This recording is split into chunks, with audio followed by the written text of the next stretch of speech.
Ainda sobre os milagres de Jesus, seu julgamento, crucificação e, acredite, sua ressurreição.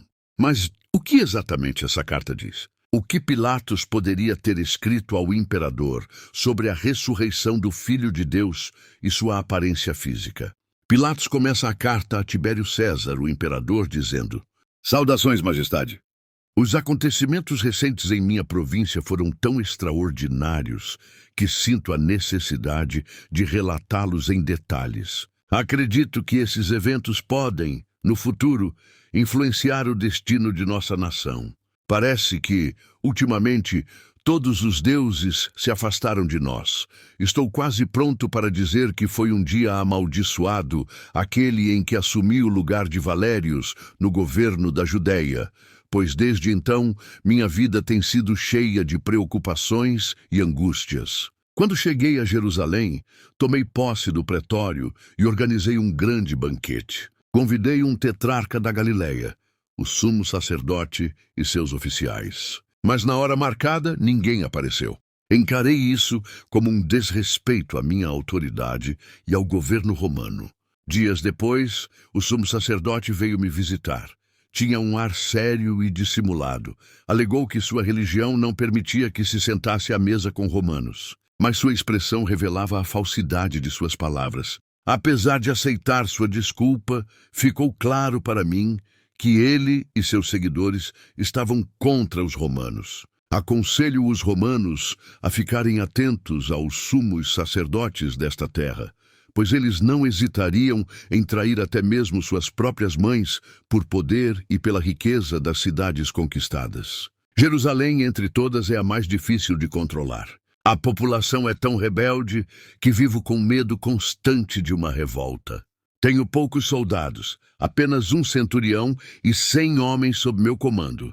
Pedi reforços ao governador da Síria, mas ele me respondeu que mal tinha soldados suficientes para defender sua própria província.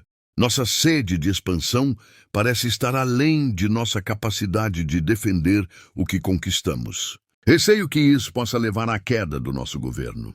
Tenho me mantido afastado do povo, temendo que os sacerdotes influenciem os rebeldes. Ainda assim, tentei compreender a mentalidade e as ações deste povo. Entre os muitos rumores que ouvi, um em especial chamou minha atenção. Falavam de um jovem, na Galileia, que pregava uma nova doutrina em nome de um Deus que o enviara. No início, achei que ele pudesse estar incitando o povo contra nós, mas logo percebi que não era o caso. Jesus de Nazaré parecia mais amigo dos romanos do que dos judeus. Preciso lhe dizer, Majestade, que as palavras de Jesus atraíram inimigos, poderosos e iludidos. Sócrates também teve inimigos e acabou sendo vítima deles. Mas os de Jesus são ainda mais irritados e estão contra ele por causa da dureza de suas palavras e contra mim, por tê-lo deixado falar livremente. Alguns até me acusam de conspirar com ele, com o objetivo de enfraquecer o pouco poder civil que Roma ainda permite aos hebreus. Minha recomendação, e não uma ordem, é que ele seja mais cuidadoso e moderado em suas falas daqui para a frente, levando em conta que seus inimigos podem usar o orgulho para incitar o povo ignorante contra ele e me obrigar a agir conforme a lei. Jesus, com calma e serenidade, respondeu: Governante da terra, suas palavras não vêm da verdadeira sabedoria.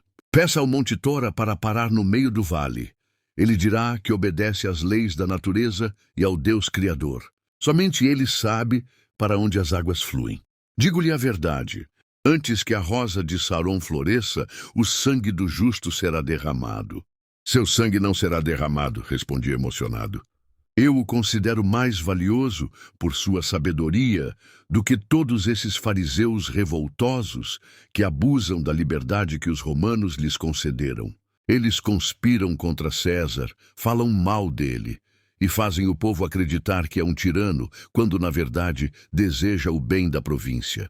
Esses ingratos não percebem que às vezes o lobo se veste de ovelha para cumprir seus propósitos malignos. Protegerei você contra eles. Meu pretório será um abrigo sagrado para você, tanto de dia quanto de noite. Jesus, despreocupado, apenas balançou a cabeça e, com um sorriso calmo e sereno, disse. Quando o momento chegar, não haverá refúgio para o Filho do Homem, nem na terra, nem embaixo dela. O verdadeiro refúgio está nos céus. E apontando para cima, acrescentou: o que foi escrito pelos profetas se cumprirá. Eu, apreensivo, respondi: você está me forçando a transformar meu pedido em uma ordem. A segurança desta província, que está sob minha responsabilidade, exige isso. Você precisa moderar seus discursos. Não desrespeite esta ordem, pois você sabe as consequências. E encerrei dizendo: que a felicidade o acompanhe. Vá com Deus. Jesus então me olhou com mansidão e respondeu: príncipe da terra, não vim ao mundo para trazer inquietação, mas sim paz, amor e caridade. Nasci no mesmo dia em que Augusto César trouxe paz ao Império Romano. As perseguições não vêm de mim, mas espero enfrentá-las, vindas de outros, em obediência à vontade de meu Pai, que me mostrou o caminho a seguir. Então, controle suas palavras. Não está em seu poder manter a vítima no altar da expiação. Ao dizer isso, afastou-se como uma sombra luminosa atrás das cortinas do horizonte. E confesso, senti um grande alívio. Sua presença fazia um peso sobre mim, um peso que eu não conseguia suportar. Herodes veio ao pretório para me visitar. Ao se levantar para sair, após uma conversa sem importância, perguntou-me o que eu pensava sobre o Nazareno. Respondi: Jesus me parece um dos grandes filósofos que de tempos em tempos uma grande nação produz. Seus ensinamentos não dizem respeito a questões políticas. Roma decidiu deixá-lo falar livremente porque suas ações não justificam qualquer restrição. Herodes me lançou um sorriso sarcástico e, com uma reverência irônica, se despediu. A grande festa dos judeus, a Páscoa, estava se aproximando. E havia a intenção clara de aproveitar o fervor popular que sempre tomava conta da cidade nessa época. Jerusalém estava lotada.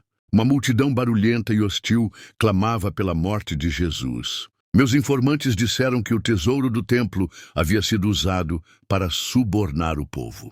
O perigo era iminente. Um centurião romano foi desrespeitado publicamente. Escrevi ao procurador da Síria pedindo reforços, 100 soldados de infantaria e 100 de cavalaria. Mas ele recusou. Vi-me isolado, com um pequeno grupo de veteranos, em uma cidade hostil. Não era o suficiente para conter uma revolta. E sem alternativa, fui obrigado a tolerar os gritos da multidão que berrava sem parar. Crucifica-o! Crucifica-o!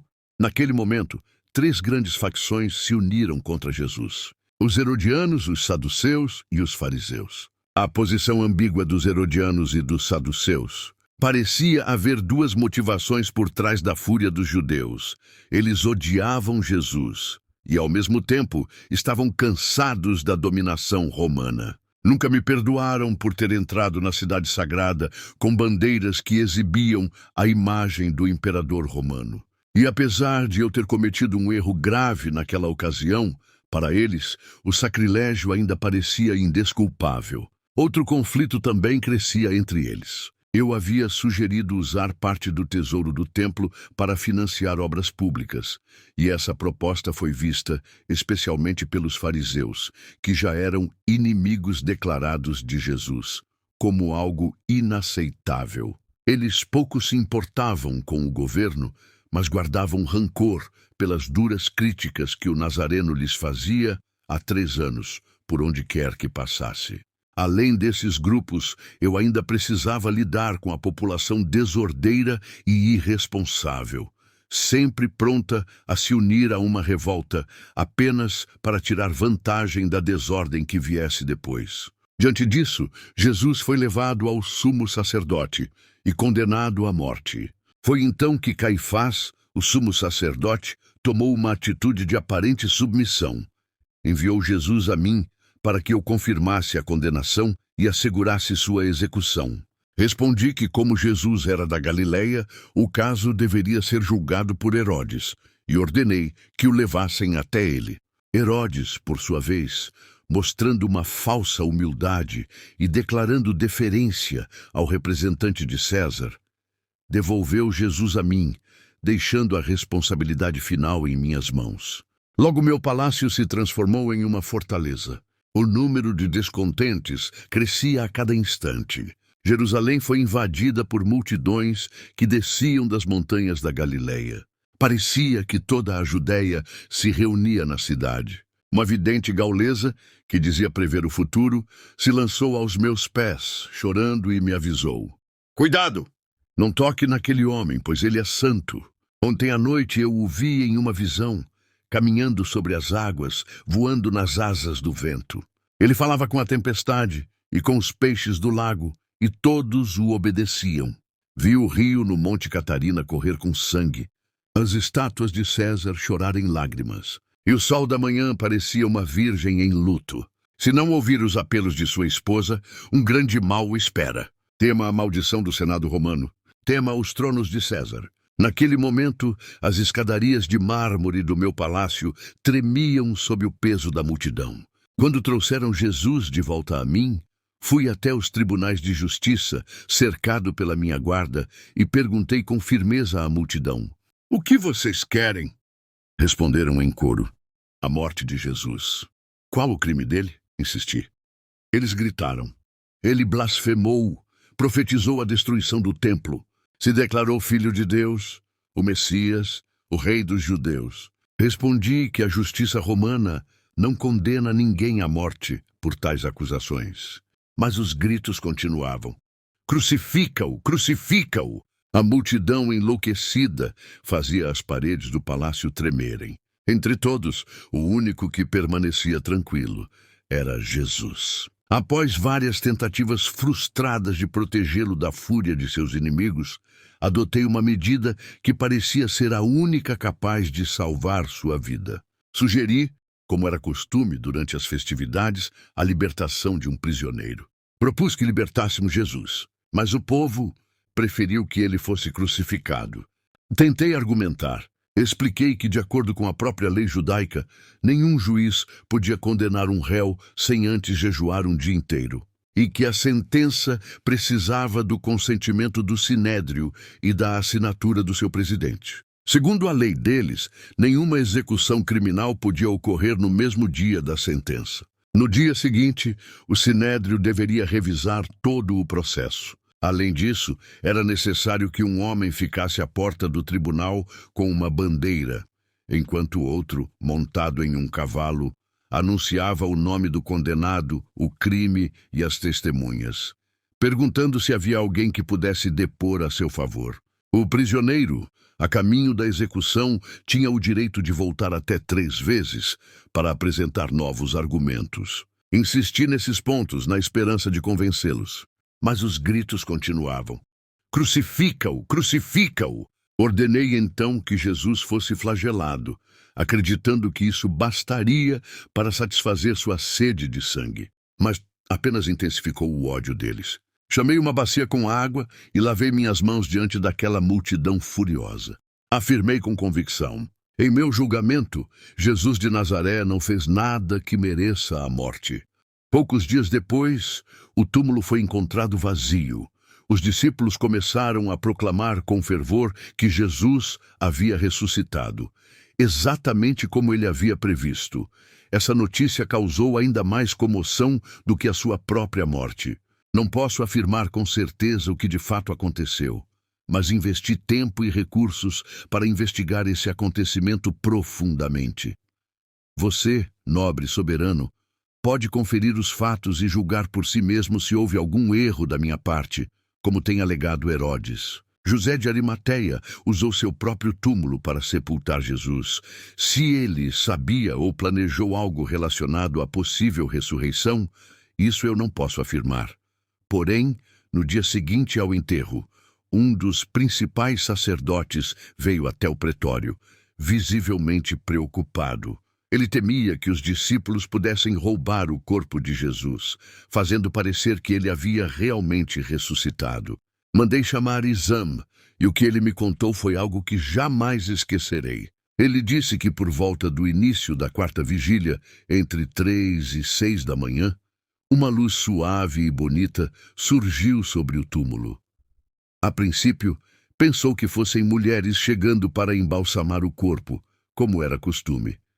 Mas logo percebeu que isso não fazia sentido, pois ninguém havia passado pelos guardas. Enquanto tentava entender o que via, todo o local se iluminou com força, e ele viu o que descreveu como uma multidão de mortos, todos vestidos com sudários, parecendo mais jovens e cheios de alegria. Uma música celestial, indescritível, enchia o ar com louvores a Deus. De repente a terra começou a tremer. O chão se movia sob seus pés e ele não conseguia se manter de pé. Sentiu-se fraco e então desmaiou, perdendo completamente os sentidos. Quando recobrou a consciência, estava caído no chão, de rosto para baixo. Perguntei se a luz que viu poderia ter sido apenas o nascer do sol. Ele respondeu que pensou nisso, mas olhou ao redor e percebeu que ainda estava escuro demais para o amanhecer. E confirmou que sabia exatamente o horário, pois não havia dormido em nenhum momento da noite. A punição por isso era a morte. Disse que havia permitido que alguns soldados descansassem por um tempo e que alguns ainda estavam dormindo naquele instante. Perguntei quanto tempo durou a cena. Ele disse não saber ao certo, mas estimou que durou quase 1 hora, até ser encoberta pela luz do dia. Pôncio Pilatos também descreveu Jesus como alguém que impressionava, uma figura diferente de todas as outras que já havia julgado. Dizia que ele era um homem de estatura mediana, com um porte tranquilo e sereno, cuja presença não precisava de palavras para atrair atenção.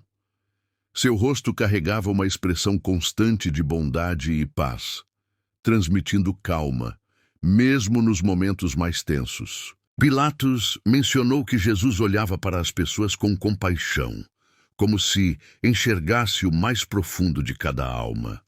Era como se compreendesse dores que ninguém ousava contar. Havia algo em seu olhar, algo que unia autoridade e misericórdia. Os relatos antigos descrevem seus cabelos como sendo longos e macios, caindo de forma harmônica sobre os ombros. Levemente ondulados, tinham uma cor castanho clara, quase loira, o que o fazia se destacar entre os demais da região. Seus olhos, eram marcantes. Alguns diziam que tinham um tom castanho claro, outros juravam que pareciam azulados, dependendo da luz, mas todos concordavam. Havia profundidade neles. Um olhar que transmitia sabedoria, firmeza e, ao mesmo tempo, uma ternura indescritível. Um olhar que parecia saber tudo sobre a vida e sobre o coração humano. Sua pele era clara, com um toque saudável, como alguém que trabalhava ao ar livre, mas que se mantinha bem cuidado. Seu rosto era simétrico e bonito, inspirando confiança e reverência. Não era apenas a aparência, mas a impressão que ele deixava. Algo que palavras não conseguem explicar. Usava barba cheia e bem aparada, o que lhe dava um ar de maturidade e respeito. Suas roupas eram sempre simples, mas limpas e dignas. Geralmente usava um manto longo sobre uma túnica. Nunca se adornava com joias ou coisas vistosas. Seu modo de vestir refletia sua humildade e seu completo desapego às riquezas. Mesmo em meio à sua simplicidade, havia algo nele que impunha respeito. Jesus era o tipo de homem que, sem dizer uma única palavra, conseguia trazer paz a quem estivesse presente. E agora, nobre soberano, este é o relato mais fiel e completo que posso lhe oferecer sobre o caso. Relatei tudo com exatidão, conforme vi e ouvi, para que possa avaliar com justiça a minha conduta, pois sei que muitos têm me criticado duramente sobre este assunto. Com lealdade e respeito, permaneço como sempre, seu mais obediente servo.